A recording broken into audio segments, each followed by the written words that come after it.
Há um tempo atrás eu fiz um vídeo falando sobre fundos imobiliários, eu expliquei alguns tipos de fundos que existiam, tal, mas eu só dei uma introdução sobre o que era aquele investimento. Hoje nesse vídeo eu vou explicar um pouco mais sobre como você consegue analisar fundos imobiliários de tijolo especificamente. Oi, meu nome é Ruth, seja bem-vindo a mais um vídeo dessa série sobre investimentos. E como que a gente consegue saber então se um investimento em fundo imobiliário de tijolo é bom, é ruim, se ele está ali dentro das métricas, o que a gente tem que avaliar? Então, primeiro, o que são fundos imobiliários de tijolo?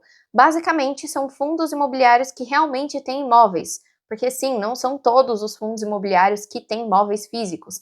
Alguns, como os fundos de papel, o tipo de investimento que eles fazem é um pouco diferente. Então, no caso, eles emprestam dinheiro para construtoras e recebem esse dinheiro com juros. Então, eles não têm ali de fato um imóvel. A renda deles vem desses juros do empréstimo para construtoras.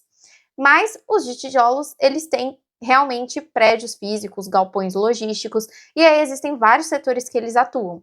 Então tem lajes corporativas, que são prédios para ponto comercial, né, sala comercial, galpão logístico, que é como o próprio nome já diz, né, galpões para logística. Então algumas empresas como a Amazon, Mercado Livre costumam alugar esse tipo de imóvel, mas também tem fundos de shopping, de hospital, de universidade, tem de tudo que você possa imaginar. E aí, para você conseguir analisar se aquele investimento é bom ou ruim, você precisa ter acesso aos relatórios que eles disponibilizam. Você pode entrar direto no site do fundo, na parte de relacionamento com o investidor, e aí eles têm que disponibilizar relatórios periodicamente, atualizando sobre tudo que está acontecendo naquele fundo. Mas também existem alguns sites que já compilam essas informações, como Investidor 10, Status Invest, Funds Explorer. Existem alguns sites que fazem esse trabalho. E aí, você tendo esse material em mão ou acessando esses sites, o que você precisa ver? Primeiro, esse fundo, ele tem quantos imóveis? Existem alguns fundos que eles têm um único imóvel. Esse tipo de fundo, ele é mais arriscado, porque a partir do momento que você não tem mais gente alugando aquele único imóvel, você perde toda a sua renda de aluguel. É como se você tivesse uma única casa e aquela casa estivesse sem inquilino. Você não vai receber nada por ela. Agora, se você tem 3 ou 4 casas, se uma está desocupada, você pelo menos tem as outras que podem estar ocupadas, te dando uma renda ali mais previsível. Então, quanto mais imóveis o fundo tiver, ele é menos arriscado. A mesma coisa serve para inquilino. Então, podem ter fundos que têm 5 imóveis, por exemplo, mas todos eles estão alugados para uma mesma empresa. Por exemplo, um fundo de galpão logístico que todos os galpões estão alugados para o Mercado Livre. Ele corre um risco bem maior do que um fundo que tem 5 imóveis, mas cada imóvel está alugado para uma empresa diferente. Porque a partir do momento que aquela empresa tenha qualquer problema e ela tenha que cancelar aquele contrato de aluguel, você vai ter o mesmo problema de um único imóvel. Você acaba perdendo ali a previsibilidade da sua renda. Quem investe em fundo imobiliário quer ter a segurança de receber aluguel todos os meses. Pelo menos é isso que a maioria das pessoas que buscam investir nesse tipo de investimento querem. Então, você tem que ver aí quantos imóveis ele tem e também quantos inquilinos esse fundo que você está investindo tem. Além disso, qual a qualidade desses inquilinos? São empresas grandes? São empresas saudáveis? São empresas que apresentam realmente uma perspectiva de crescimento? Você tem que analisar isso também. O terceiro ponto que está relacionado com isso que a gente já falou é a vacância. Vacância é o quanto daquele imóvel está ocupado, no caso da vacância física. Então, no caso dos fundos imobiliários, tem uma sigla que é a ABL, que é a área base locável, que no caso é quantos metros quadrados aquele fundo tem que realmente está disponível para ser alugado. Dessa área toda disponível para alocação, quanto dela está de fato ocupada e rendendo ali. Quanto maior for a vacância, mais preocupante é. Então, a vacância ela tem que estar sempre mais próxima de zero possível, porque isso significa que toda a área está alugada. E quanto mais área tiver alugada, mais rendimento você vai ter. Então, esse é um ponto a ver também. E assim, no caso de fundos que têm vários imóveis, podem ser que alguns imóveis estejam completamente alugados e alguns imóveis estejam com uma vacância de 20%, 15%. E aí é feita toda uma soma e se tem a vacância final daquele fundo, analisando todos os imóveis. Então, quanto mais próximo de zero você conseguir, melhor. Existe também a vacância financeira, que aí no caso é quando o imóvel está alugado, mas por algum motivo ele não está recebendo dinheiro tanto quanto ele poderia. Às vezes, pode ser que realmente o inquilino esteja inadimplente, não esteja pagando o aluguel, esse é um caso. Mas existem vezes que existe uma vacância financeira porque foi feito algum tipo de acordo, onde o valor do aluguel está abaixo do preço de mercado, ou algo parecido com isso. Então, essa é a vacância financeira. Tudo isso vai estar no detalhe nos relatórios que os fundos têm que disponibilizar para os investidores. Nesse relatório também vai ter os imóveis que eles estão pretendendo adquirir, se eles vão construir algum imóvel, se no mês teve algum imóvel que foi desocupado, que acabou o contrato, tudo isso vai estar ali disponível. Além disso, é bom você também olhar quais são os tipos de contrato de aluguel daquele fundo. Então, os imóveis que ele tem contrato típico ou atípico.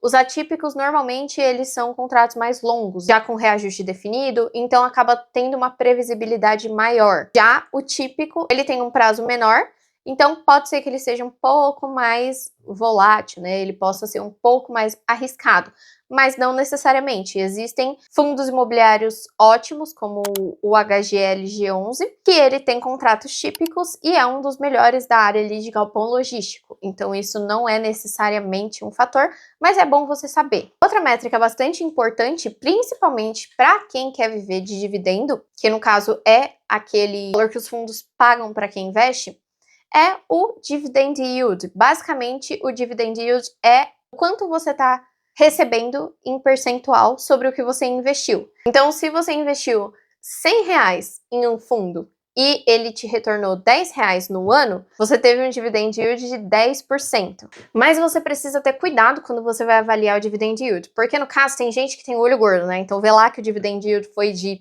12, 14% ao ano, que é um dividendo às vezes fora da média de mercado, e investe sem saber o porquê que aquele dividendo está alto. Você tem que tomar cuidado com quando você vai analisar esse tipo de coisa, porque às vezes o dividendo está alto por um evento extraordinário. Então, no caso, os fundos eles são obrigados a distribuir com os investidores 95% de tudo que eles ganham. Então, se, por exemplo, um fundo se desfaz de um imóvel, todo o lucro que ele teve com a venda do imóvel, 95% ele tem que distribuir para os cotistas. Então, às vezes, aquele dividendo tá alto porque teve esse tipo de coisa. Então, não é porque o dividendo tá alto que necessariamente ele é bom. Você precisa analisar caso a caso.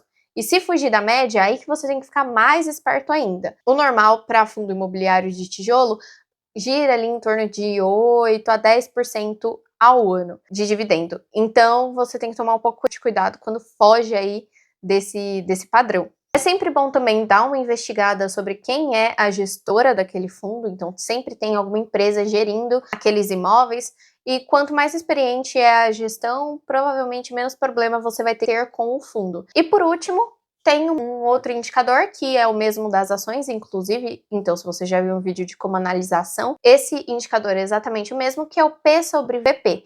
P sobre VP é o preço sobre o valor patrimonial. Então, no caso, ele mostra se a cota tá barata ou tá cara em relação ao que aquele fundo tem de fato de patrimônio. Então, eles calculam ali o quanto vale os imóveis que aquele fundo tem e quantas cotas aquele fundo tem. Então, se um fundo tem R$1 milhão de patrimônio, normalmente costuma ser bem mais que isso.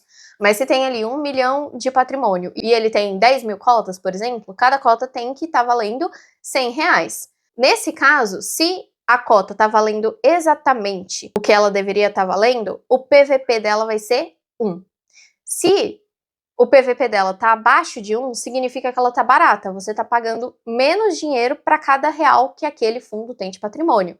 Então, se, por exemplo, o fundo tá 0,93 o PVP, isso significa que a cada R$1 que aquele fundo tem, você tá pagando 93 centavos.